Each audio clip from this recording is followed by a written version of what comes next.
नमस्कार, मैं संदीप सिंह करवार स्वागत करता हूं आपका जियो क्लासेस में।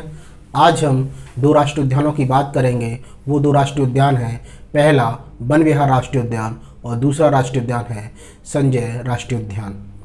सबसे पहले हम वन विहार राष्ट्रीय उद्यान की बात करें तो उसकी स्थिति जैसा कि आप देख सकते हैं बोर्ड पर भोपाल में है तथा यह 4.45 या 4.45 वर्ग किलोमीटर है तथा यह राष्ट्रीय उद्यान 1983 में बनकर मतलब इसे घोषित किया गया तथा इसे वन विहार नाम दिया गया। मैं आपको थोड़ा इससे पहले ले चलता हूँ कि वन विहार किस प्रकार बना।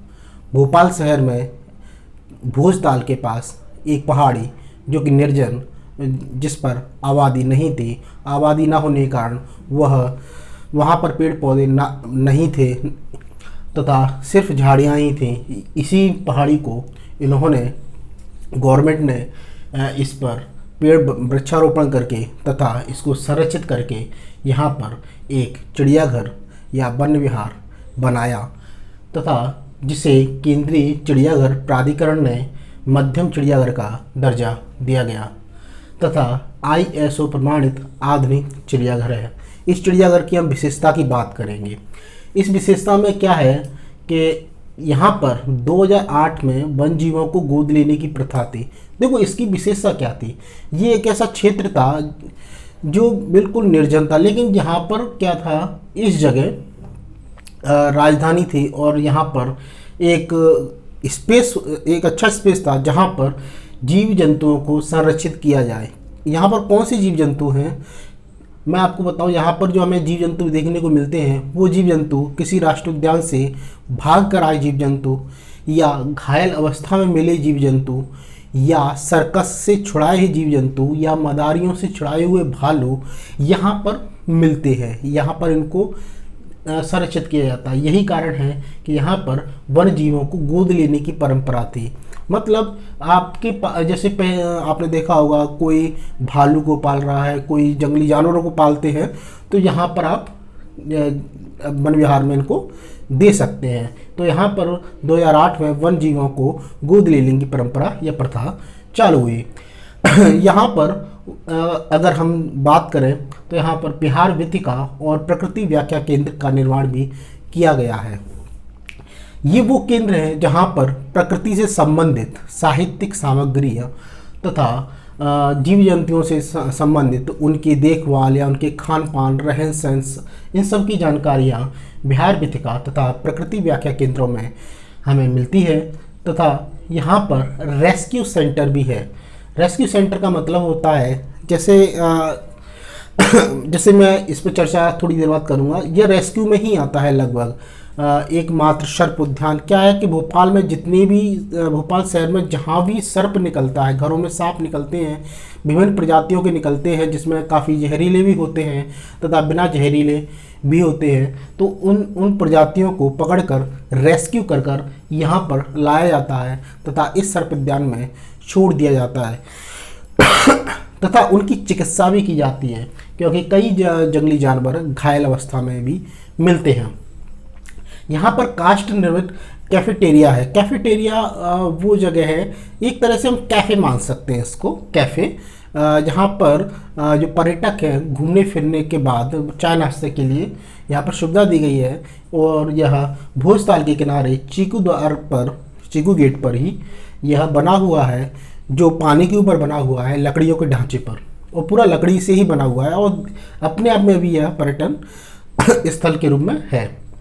तथा यहाँ पर हम वनों की बात करें तो यहाँ पर शुष्क पर्णपाती वन और विरल वन मिलते हैं। देखो मैं यहाँ पर पहले मैंने बताया निर्जन था, जंगल नहीं थे। यहाँ पर जो वन लगाए गए वो भी कौन से थे, शुष्क पर्णपाती वन। इससे पहले मैंने आपको बात की, यहाँ पर जब जंगलों की बात करेंगे मध्य प्रदेश में वन तथा उनका क्षेत्रफल और विभिन्न प्रकार के वन, तो उनकी बात करें तो मैं बताऊंगा। देखो कर्क रेखा मध्य प्रदेश से मध्य से गुजरती है, जैसा कि मैंने पहले वीडियो में बताया था। तो इससे यहाँ पर उष्णकटिबंधीय जलवायु पाई जाती है। इससे जैसे जैसे ऊपर बढ़ेंगे वहाँ पर शुष्क या शीतोष्ण जलवायु मिलेगी हमें। तो उष्ण जलवायु में जो पहले उष्णकटिबंधीय था, फिर शीतोष्ण था। तो यहाँ पर जैसे हरे वन पाए जाएंगे, फिर इसके बाद पर्णपाती वन पाए जाएंगे, और यहाँ पर आपने देखा होगा इन क्षेत्रों में मिश्रित वन भी मिलते हैं। इन क्षेत्रों में कौन से वन मिलते हैं? मिश्रित, मतलब यहाँ आपको सदाबहार वन भी मिल जाएंगे जिनकी पत्तियाँ पेड़ नहीं गिराते, और ऐसे वन भी मिल जाएंगे जो गर्मियों की शुरुआत में पत्तियों को गिरा देते हैं। तो इसके बाद यहाँ पर अगर जानवरों की बात की जाए तो शेर, हाइना, हाइने को लकड़बग्गा भी कहते हैं, भालू, शेर, हिमालयी भालू, शेही, शेही को पॉर्क्यूपाइन भी कहते हैं, और ये कटीले एक जीव होता है, कटीले नुमा, उसमें पंख टाइप के होते हैं, और गौर पक्षी, तेंदुआ और बाघ, और यहाँ पर बारहसिंगा भी देखने को मिल जाता है। यहाँ पर पक्षियों की भी कई प्रजातियाँ पाई जाती हैं। देखो यहाँ पर यह चिड़ियाघर क्यों है?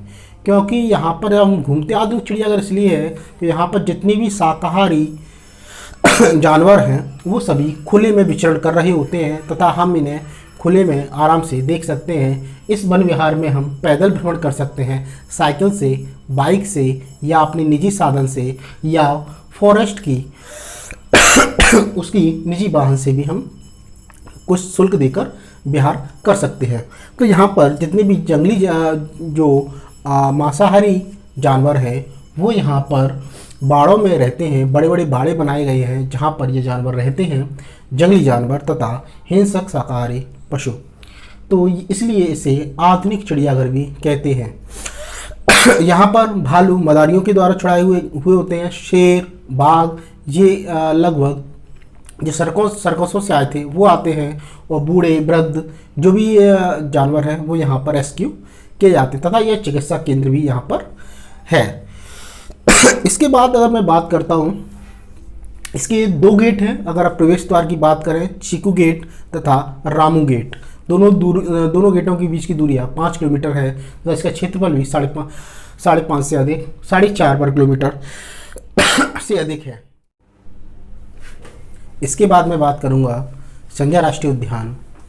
यह राष्ट्रीय उद्यान सीधी तथा सिंगरौली के मध्य स्थित है, तथा यह राष्ट्रीय उद्यान अगर क्षेत्रफल की बात करूं तो 466 लगभग वर्ग किलोमीटर में आता है, तथा यह अविभाजित मध्य प्रदेश, या मैं बात करूं 1 नवंबर सन 2000 में, यह 2000 से पहले यह मध्य प्रदेश का सबसे बड़ा राष्ट्रीय उद्यान हुआ करता था, यानी सबसे बड़ा राष्ट्रीय उद्यान हुआ करता था।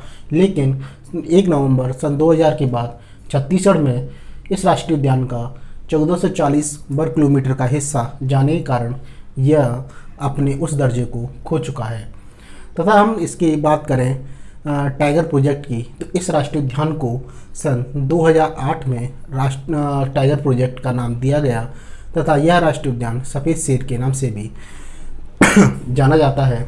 तथा ऐसा माना जाता है कि जो रीवा के महाराज सन 1951 के लगभग के समय में सबसे पहले सफ़ेद बाघ मोहन को उस महाराज मार्तंड ने उसको पकड़ा था, सबसे पहले सफ़ेद शेर मोहन को, तथा रीवा के महल में सजावट के तौर पर रखा गया।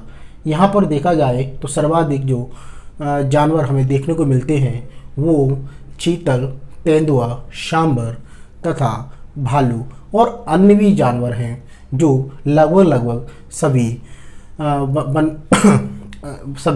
राष्ट्रीय उद्यानों में या सभी अभ्यारण्यों में देखने को मिलते हैं, जिनमें हिरन और कहीं ना कहीं बारहसिंगा भी देखने को मिलते हैं। लेकिन यह सर्वाधिक जानवरों की बात करते हैं तो ये जानवर यहाँ पर मिलते हैं।